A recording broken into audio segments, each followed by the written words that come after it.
Good morning, and it is the first day of the 12th month of 2023. The time is 1 minute past 8, and it's pretty bloody nippy out there. Have you been out this morning, Philip? I have. I've been out, thankfully only briefly, to collect from my doorstep 3 very frozen bottles of milk. My car looks like a chalk ice. But mercifully, my wife doesn't work on a Friday, so I don't have to use the car today. You don't have to go out and freeze your bottom altogether. No, not on a Friday, thankfully. I'm not a fan of driving at the best of times, but when it's a matter of literally defrosting your car, so it is very cold. It's -1 at the moment. Yes, and looking out, it seems to me that the roads are a bit frosty as well. Yes. So you've braved everything and to join me this morning. And Richard, unfortunately, is off lying in a hospital bed for the day. I'm afraid he is. He was, to his surprise, he was called in by the consultant at the hospital to have one of his drains, which sounds and must be one of the most unpleasant experiences anybody can have, whereby a very long tube is inserted through an incision very carefully to avoid the vital organs to where the fluid is being retained. And over the next 12 hours, the fluid is drained off and then tested as to whether it's infected or not. I mean, he underplays it, but he's going through a living hell, quite honestly. Oh, yes. And he must feel like a pincushion, because the number of invasive treatments he's had, either by scalpel, needle or tube, is horrifying. So we wish him well. Indeed we do. He is brave enough to come into the Dash Studio bar yesterday, and he looked a little peaked, but he put on his best face. Well, he does this, but he knows that I know that he is overly stoical and downright stubborn. He came to see you yesterday with your birthday stuff against all advice. He was told to stay indoors, but There we go. Well, we wish him all the best. But in his absence, he's known to take a drink, and so are you. But today you actually want to talk about water. Water, or the lack of it. Right. I mean, I discovered only yesterday, when I mentioned to you the article about the Civil War siege of the castle where I live. I don't live in the castle, but I live in the town of Arundel. And then you disclosed that the Civil War, the English Civil War, was a subject you're very interested in. Indeed. So I suggested, didn't I, that in Richard's absence, because Richard and I have different approaches to these podcasts, in that Richard doesn't like us just narrating stuff. He prefers the toing and froing, the chat, as he calls it, the opinions he prefers more than the facts. Whereas I'm perfectly comfortable just, I hope interesting people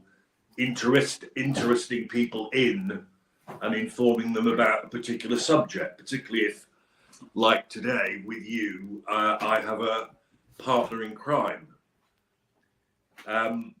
What is interesting is you began today's podcast with, this is the 12th month, December, of the year 2023? Well, in December of 1642, there were three very important places in Sussex that at least began the final course of the English Civil War. Those places were Lewes, where you live, Arundel, where I live, and Chichester, which is not far from where I live. Because, firstly, and you brought this up yesterday, there was a battle in December of that year called the Battle of Muster Green, which is where Haywards Heath now is, but it was a very different place then. It was a very rural landscape. And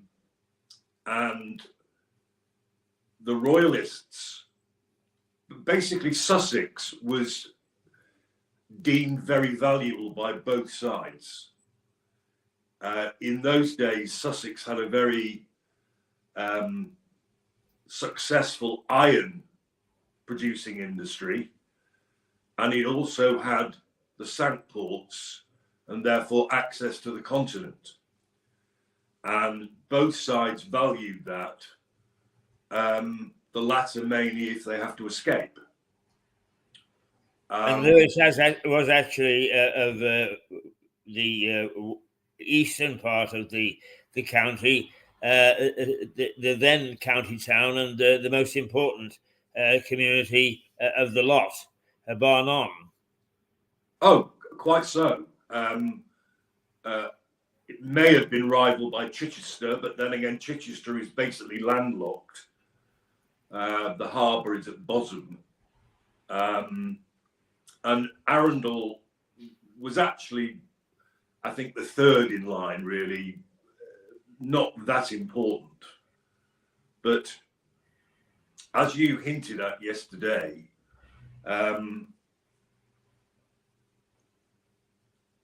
Colonel Ford, the Royalist commander in Sussex, in fact, he was the High Sheriff of Sussex, came from Chichester to occupy Lewes. That was the idea. But the parliamentarians under a Colonel Morley, with cavalry and infantry, although heavily outnumbered, like 4-1, they stopped Ford at Muster Green. In other words, Haywards Heath.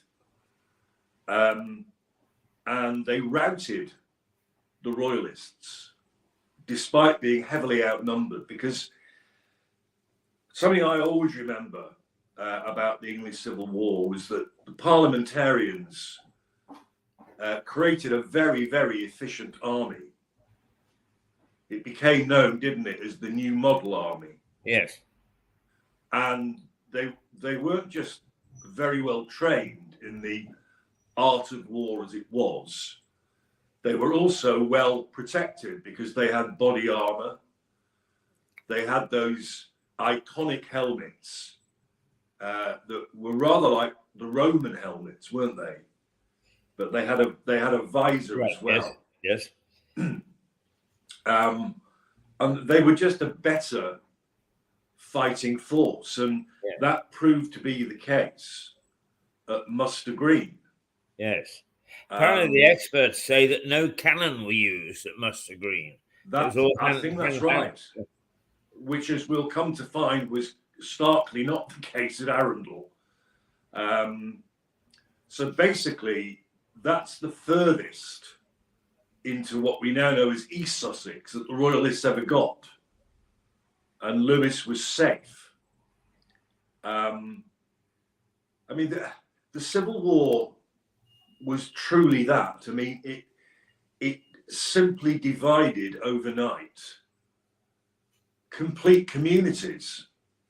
So the church, the gentry, inevitably, people of privilege were royalist, whereas the merchants, what we would now call the middle class, were firmly parliamentarian, and the rest, the hoi polloi, they didn't care one way or another. All they cared about was their own welfare. Yeah. And that was certainly true in Arundel. Yes. Um, Before we move to Arundel, as Colonel Morley, and it is Morley, isn't it? Because in some tomes it's misspelled Marley. it's But it was Morley. Morley. It was Morley. But he actually was landed aristocracy, wasn't he? He was Lord of Blind. Yes. Well, again, this is the other odd thing that you rightly hit upon.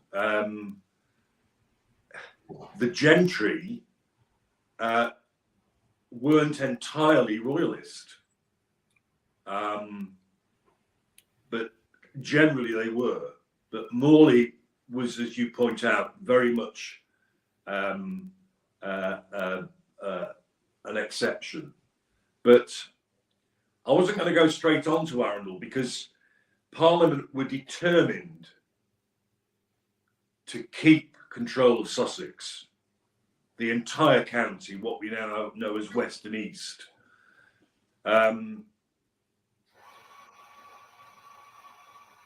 Ford had, in the November, Ford, who was beaten at Muster Green, had seized Chichester, which we can come on to later.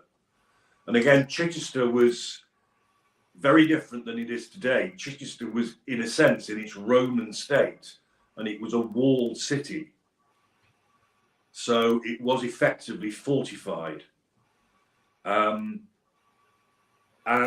having been beaten by Morley, what was left of Ford and his troops, they fled to a very famous house near where I live called Wiston House, which is a very grand building where I've been actually with my wife, because when my first two kids were very young, they attended a primary school who had their functions at Wiston House, and a very grand place it is. And then he fled to Chichester. And then a name that will become common to both Arundel and Chichester comes into play, Sir William Waller. But that's the Siege of Chichester, which we'll come on to a little later. Arundel was a very odd place. The castle was a very odd place in those days.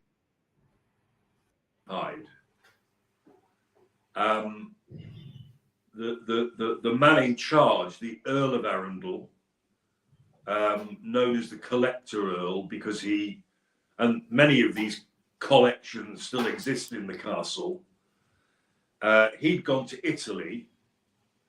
The previous dukes had either died in captivity. I mean, Saint Philip Howard had died in the Tower, where he'd been put because he'd converted to Catholicism. Two of them had been beheaded by, of course, Henry VIII. One for attempting to plot to marry Mary, Queen of Scots. And one of them also was a relative of both Anne Boleyn and Catherine Howard, both of whom were wives of Henry. So basically, there was nobody in the castle apart from retainers. And it was dilapidated. It was very different than it is today. Today, what you see is this splendid edifice, but that's a folly. That's an outer facade that was put there in the early to late 18th century. Yeah. The Round Tower is in very good shape, isn't it? The what, sorry? The Round Tower. Oh, yes. Yes, that's in good shape. Well, that was how it was. And, you know, properly manned and defended, it would have been pretty much untakeable. but it wasn't properly manned. It wasn't particularly venerated. And initially, a group of royalist gentry took control of it without a shot being fired. And they moved a troop of cavalry in there. But they were a ragtag group. And so the parliamentarians were able to retake it really rather easily. And just to get my facts right. Yes, Waller, William Waller, his main adversary in the Arundel situation was a chap called Ralph Hopton. And they were actually very close friends. And like in any civil war, they found themselves on different sides of the conflict, like so many did in the American Civil War, where you had officers fighting each other who had actually been friends and colleagues at West Point, where they were commissioned before the war broke out. So it was very sad. And Waller wrote to Sir Ralph Hopton, regretting that they found themselves on opposite sides. And he said in the letter, "The good God, who is the searcher of my heart, knows with what sad sense I go upon this service, and with what a perfect hatred I detest this war without an enemy." But he was a very staunch parliamentarian and Puritan.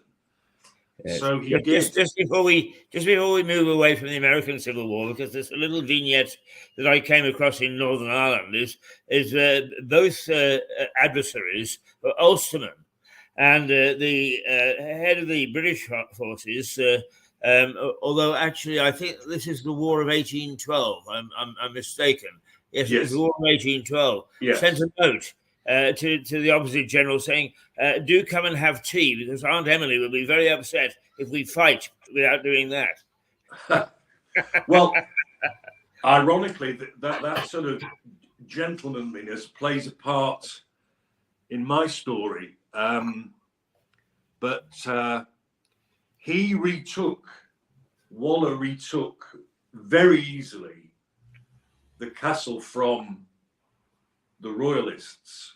All it took was a small bomb that breached the lower gates, and they just surrendered.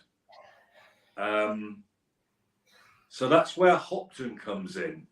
Right. Well, can I ask you, because I like to get my facts right as well. I understood that the parliamentarians actually cut off the water supply as well. That has Well, something to do with I'm coming on to that, Kit. I'm coming on to that. You are I'm entirely prepared, right, but that's putting later in the story, because the royalists then recapture the castle under, it's like musical chairs, really. Ah, right. The royalists then recapture the castle and entered Arundel. Hopton entered Arundel town itself with no resistance whatsoever. And because his force was by far the largest yet to enter Arundel and confront the castle, the parliamentarians gave in very easily. So now we have a much larger royalist force in the castle with their prisoners and properly manning the fortifications. So Waller realized that he wasn't going to take the castle, he was going to besiege it. And the siege lasted 17 days. And in that 17 days, basically the occupants of the castle ran out of supplies. And then Waller realized that there was a feeder pond nearby, and you can still see it now, which he drained. So basically, the castle was without water. It wasn't helped, but apparently by the fact that the other source of water was blocked by an ox falling into that supply. So the castle was without water, without food, and then disease set in, dysentery and typhoid. Could So I get you? they were in a very. Could I get you to repeat from the second siege? We lost the internet there for a little while, so nobody, including me, heard what you said. So if you wouldn't mind just picking up. Yeah. Yes. Well, once Hopton's troops were instated in the castle with a number of parliamentarian prisoners, it became a much more stubborn thing to capture, and Waller realized this. So he besieged it. He entered the lower gates, chased the outer defenders into the inner castle, and was heard to say, "There you can stay till you choose to come out." And he besieged it for what was a total of 17 days. He cut off the water supply. There's a feeder pond as part of the lakeland setup in Arundel. And he drained that. He had that drained. So the water supply dwindled and then became non-existent because Apocrypha has it that a cow, an ox, fell into the only other source of natural water and blocked it. So no water, as well as no food. And inevitably, with such a large number of people as well. I think it's gone again, Keith.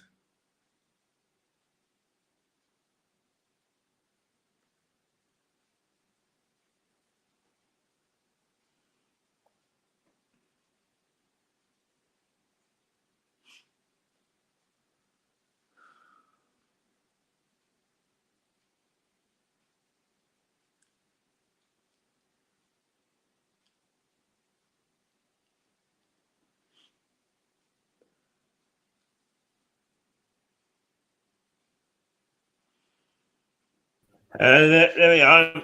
Sorry, Philip, it has nothing to do with us. Is the frustration that you experienced a little earlier in the year is striking at us today. But we're back now, and you should be okay. I mean, at what point did we cease to be broadcasting? I think that if you started on the second royalist insurgency into the castle, we'd be safe. Yes, well, Sir Ralph Hopton recaptured the castle again, really rather easily, but he had a much larger force, including cavalry. So in they went, and Waller realised that with the castle now being properly manned, he would have great difficulty in recapturing it. So the parliamentarians, decided to besiege the castle and bombard it. And as you've mentioned, one of the things he did was he drained the pond, the feeder pond that gave the castle water. That was compounded by the other source being blocked by an oxen that had died and fallen into that particular waterway. So they were without water as well as dwindling food supplies. And 17 days later, the castle surrendered. But Waller was heard to say what he did was he chased them all into the inner castle, which didn't look unlike what Lewes Castle looks like today. So he very skillfully, if that's the right word, crammed them all into the inner castle. So he had control of the outer curtilage as well as the town, and therefore was able to drain the pond and all that. He was also able to bombard it, because on the same level in Arundel, what we call the upper level, is the parish church, originally part of the then one church, built in the 1100s, which is a hybrid building with a church now and a chapel called the Fitzalan Chapel, which is where the aristocracy of the Norfolk and Howard family are buried. And that was the case in 1642. And Waller had although a very religious man, he had no compunction at all in using the parish church. And he moved artillery up to the top tower of the parish church, and he bombarded the castle very successfully from there.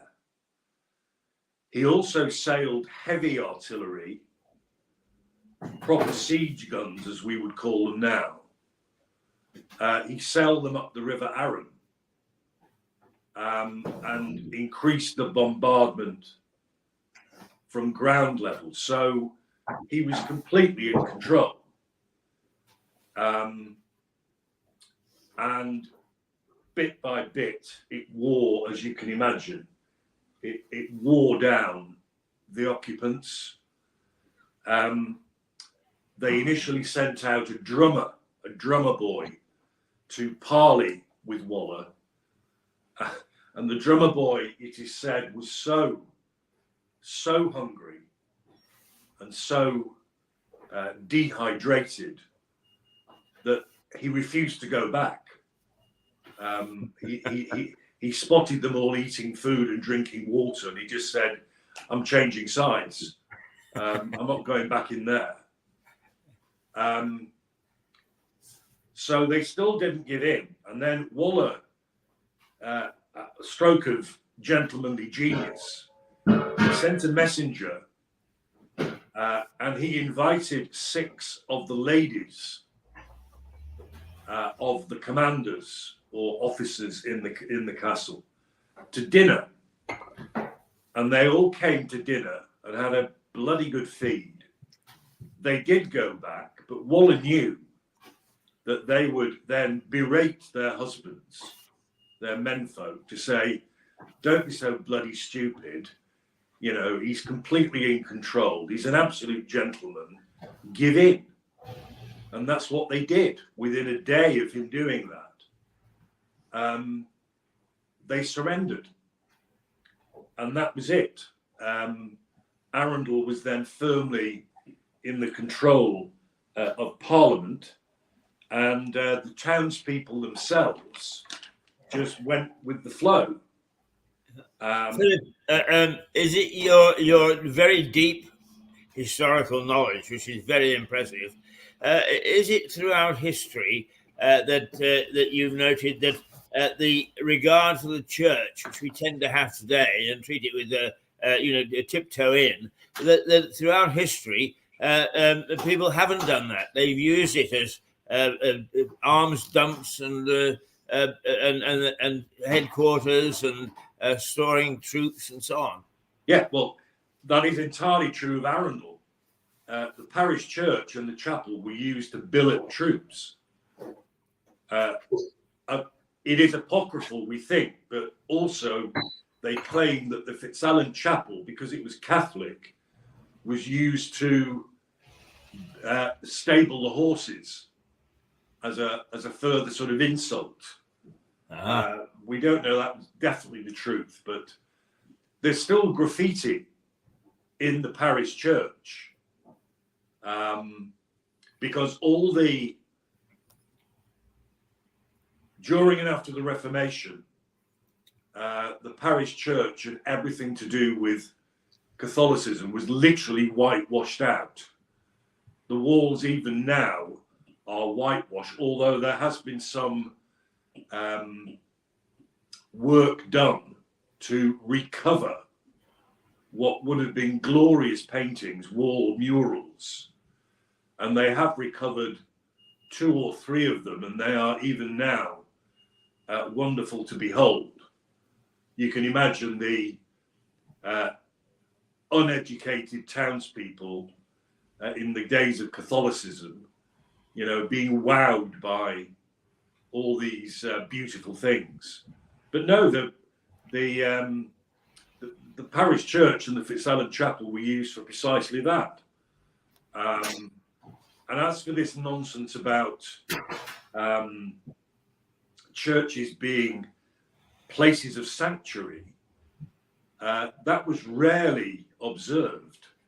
If your enemy was holed up in a church, you went in and got him. So you're quite right. Religion, there was a rather blind eye turned to religion. But Waller continued to be a gentleman, and he was really very mild with the royalist prisoners. But what he did do was he basically blew the castle up, so it could never be properly fortified or defended.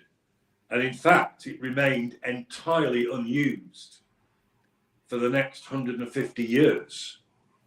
And of course, the other people who suffered were the basic townspeople, because you and I know that what occupying troops do is they take off you. They feed themselves on you. They take your valuables, etc.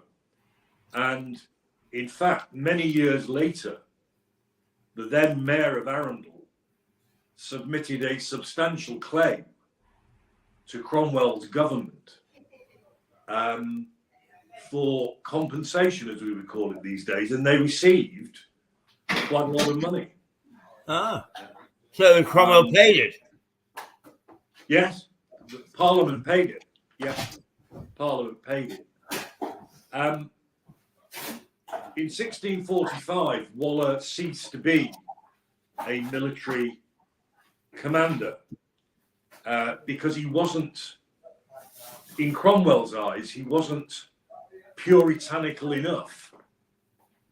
And the thing he did that led to his exclusion from the parliamentarian military was that he objected to Charles I being tried, let alone beheaded. And that was the end of Waller. So that's the little events in Arundel. Yes. But just as a side issue, because you raise interesting things. In fact, I understand that Cromwell was pathological about Charles. He's determined to have him executed come what may. Oh, absolutely. Yeah. And it was just a given. It was a formality in terms of the trial. Yeah, rather like Henry VIII did with those he decided were going to get beheaded. Anne Boleyn, Cromwell, Wolsey, they were show trials. There was only one conclusion. They were never acquitted, as you know. Yeah.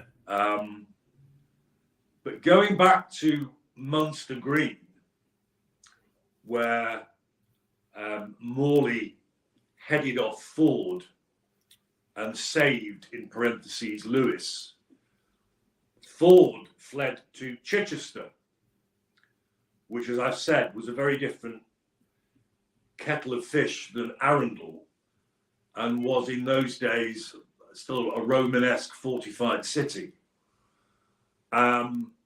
So he was ensconced in Chichester, and who should turn up again and besiege Chichester but Sir William Waller? And Waller did to Chichester, not the water bit, but did to Chichester what he did to Arundel. And Ford surrendered, as did the Chichester inhabitants, to Waller on the 27th of December of that year, 1642. So the month of December of that year contained, in terms of Sussex's history, you may agree, some important events. Yes. And proved what a very skilled but very courteous commander and opponent Sir William Waller was. So I know we haven't lasted an hour, but that's really all I can enlighten you about. Let me ask you a couple of things. My understanding is that part of the problem for the Royalists was that, as you said, they are a bit devil-may-care, but also that the army they gathered that met at Munster Green were really a conscripted army. Is that they went into farms and houses and sort of said, "Oi, you join the army and you march with us." So that they were, to begin with, a rather unwilling bunch of people, of soldiers. Yeah, they were press ganged, basically, and they were press ganged, rather like the clan system in Scotland. Their foot soldiers were essentially retainers who were employed by the gentry, the aristocracy, who were inevitably royalists, and also, as each army marched somewhere, they would either pick up followers voluntarily, or they would force, as you say, they would force people. So this is the thing about the English Civil War. The actual basic population didn't side with anybody. It was about the two factions, Parliament and the King. Nobody really wanted the Civil War, least of all the ordinary people. I mean, the number of deserters who managed to escape from the castle during the siege of Arundel was huge.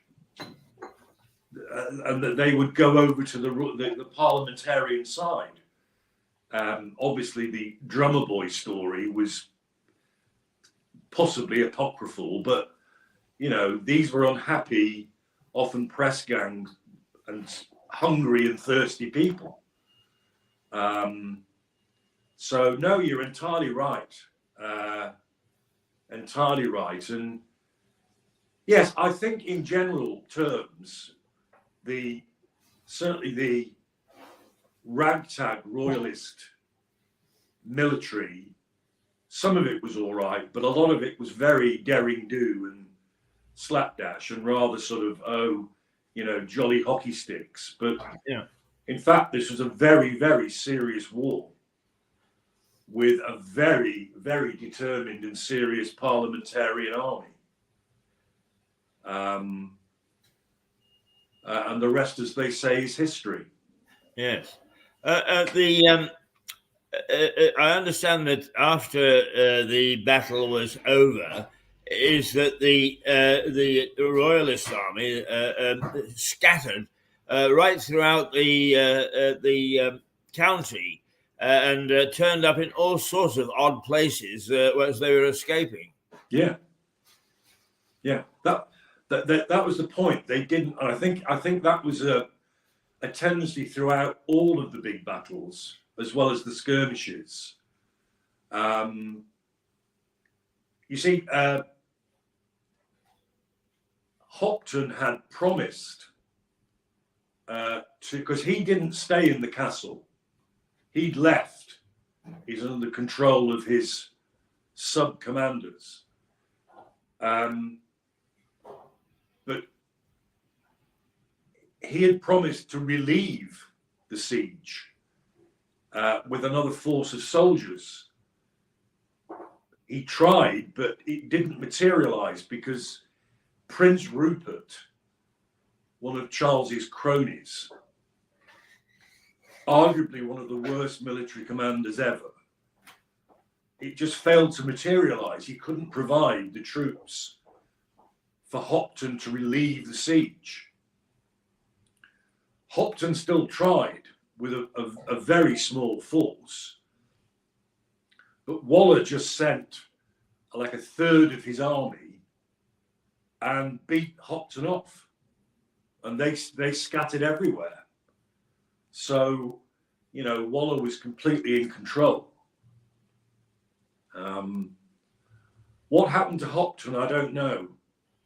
I don't know whether he lived, died, was captured, imprisoned, whatever, but Waller lived, but was, as I've discussed, was frowned upon by Cromwell, particularly with his attitude towards Charles I. So there we are, Mr. Keith. Yes. Well, we've still got a few minutes left so that I can ask you some more questions. I mean, is there any concept of how Cromwell must have ruled with an iron fist to have these people do his bidding the way that they did? Well, rather like Napoleon, Cromwell was originally just a military officer, a soldier. It was his force of personality that elevated him up the ranks. And also, once he'd done that, he, not unlike Hitler and Himmler, he strengthened his hold over Parliament. But again, with the threat of military force, he was all about the new model army and controlling society once the war was won with military force. There was nobody to stand up to him. In the end, Charles had been executed. What was left of royalty had fled. The country was ravaged. I mean, it really did do enormous damage to the people of England. The economy was wrecked. Agriculture was wrecked because this was a pre-industrial age. So he was able, in my view, he was able just to literally take it all over, impose by force, if necessary, his ultra puritanical views. And as we know, during his time, people couldn't dance, they couldn't play music, they were forced to go to church, Christmas didn't exist, you know, and there were, of course, the witch hunts, the crucible, religious fanaticism. It must have been a very, very miserable time to live. Yes. Very miserable time. But no, he did it with the iron glove, mate. He did it Yeah. with the iron glove. But of course, you can now walk in Lewes, and in fact, it's a very favourite park, the Grange Park in Southover, and the mansion there belonged to a man called Newton, who was equally as fierce in his Puritan views. He must have had, Cromwell must have had a few acolytes of that sort, sort of saying, "Oh, yes, Gov, yes, no mince pies, no Christmas, yes, we'll help you." Yeah, well, it's impossible to do it single-handedly. So he was very, very cunning. I wouldn't say clever. He was cunning, like Himmler was, to inveigle his influence and put people in place favourable to him wherever he possibly could. And the example you've just given would be typical. I mean, you know, down in Southover, many, many miles from Parliament, and you have this crony who is imposing your will by proxy on an unhappy population. I mean, there must have been ordinary people who thought Puritanism was a lovely idea. There's always fanatics, but I can't imagine the general population of the country being overly pleased with how miserable life must have been. Yeah. No outlet whatsoever. Whatsoever. Yeah. One of the interesting things, another side issue, is that cricket was, they think, founded around about 1500. And there are some actually documented cases of people skipping church to play cricket, hitting the ball and hitting the side of the church and thus giving themselves away and being fined. and the other case sent to prison. Yes, well, let me think. Yeah, I mean, in the latter days of Henry VIII, certainly during Edward's short reign, definitely during Mary, and then Elizabeth as well, you were fined for not going to church. There was a name for it. Recusance? No. It could have been recusance, but I don't think it is recusance. There was a name for non-attendance at church, and yeah, you were fined for it. It was compulsory to go to church. So the population were used to that, but I think Cromwell added an extra layer of compulsion to a very different type of church that, well, in my family, going back generations, were Quakers.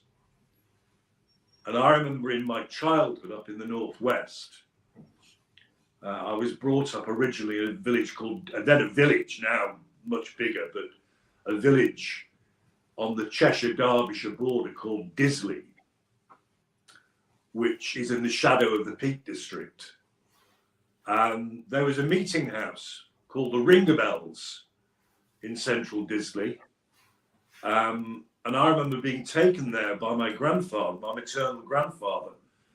And I remember as a kid thinking how odd, because it was a room with church pews, nothing else on the walls were whitewashed, and all people did was just sit there in silence. And suddenly somebody would burst out with some sort of opinion. To me, it meant nothing at the time. I was very young, and I remember thinking then, as I do now, how odd it was.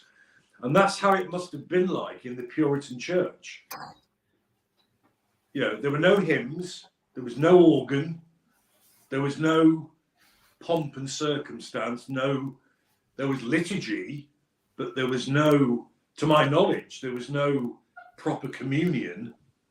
There was certainly no wine drunk. You'd have been stuffed. You were lucky to have dodged that bullet, Keith. Well, actually, of course, as I'm sure you know, William Penn spent a lot of time in Lewis before he went off to the colonies. And of course, he was one of the leading Quakers. Apparently, he used to, when he came down to Lewis, he lodged with a lady who had been so vociferous against the Quakers that her husband, who was a God-fearing chap, had wrapped her in wooden chains and kept her in her bedroom for something like 4 years. Good God. Those were the days. Weren't they? So, William Penn, as in Pennsylvania? Absolutely. And actually, at one stage, was either threatened with or was thrown into the tower for a short period of time because he was a dissident. But apparently the Penns were responsible for helping Charles II back into power and back into the country, and they forgave him for that, and so he went back to America. But he ended up, as I understand it, in Ireland, penniless. Well, Pennsylvania, you'll know this far better than me, but it's still pretty Bible Belt, isn't it? It is. It's pretty rural, yeah. Yeah. But I meant in terms of religion. Did Pennsylvania follow the beliefs of William Penn? No, I don't think necessarily. He was granted the land, and it was a huge amount of land. I mean, Pennsylvania is not a small state. And I mean, in those days, the king, of course, sort of said, "Oh, I'll thank you with a chunk of land in the colonies." And they got a piece of paper which said it was theirs, and out they went, and it was accepted. Oh, here he is. So I'm not sure that that Pennsylvania was necessarily totally Quaker. But of course, there are there the people, the sect called Pennsylvania Dutch, who are a bit, they don't use electric light and that sort of thing. Well, isn't that the Amish? They're very, very similar to the Amish, yeah. And also that they kept themselves to themselves, that they produced offspring of sort of with 6 fingers and 6 toes and that sort of thing. It was so inbred. But yes, the Amish are a very good representation of those people. So Pennsylvania does have this reputation for having, shall we say, peculiar sects. There's certainly different ones. Now, Keith, I need what's called euphemistically a comfort break. So, could we call it a morning there? We can. We've been going for 54 minutes, which is rather nice. You've given us once again a very detailed account of the Battle of Muster Green and what happened in Arundel, and we've managed to get into 1 or 2 little side issues of interest as well. So, Philip, enjoy your weekend, and we will see you again on Monday morning. See you Monday, Keith. Bye-bye. Look forward to it. Bye. Well, there we are. That's Philip. And the great backup staff are here. There you can see Ada in the background. Say probably good morning to you, Ada. Good morning. Yeah, there's Ada and Michael and Declan. And Declan's chief of staff. Ada is the boss. And Michael is a very nice bloke and does anything that we ask him. But a tremendous group of people here. and they really keep us going extremely well. They allow us to broadcast, and not even though we're probably in their way some of the time, but they're very decent folk. So a great staff, backup staff, people who look after us, and the great people that they are. So we'll say thank you, Ada, for all your help and assistance, and thank you for your colleagues. All right, we'll be back in. Let's see, what time is it now? It's 8:57. We'll be back somewhere around about 9:05 or so. So for the moment, if I can find where we're supposed to click, so that I can get to this stirring music that we've got for the White Hart, not the White Hart, the Black Horse. Yes, here we go. Dun-dun-dun-dun-dun. From Lewis in the Black Horse Pub.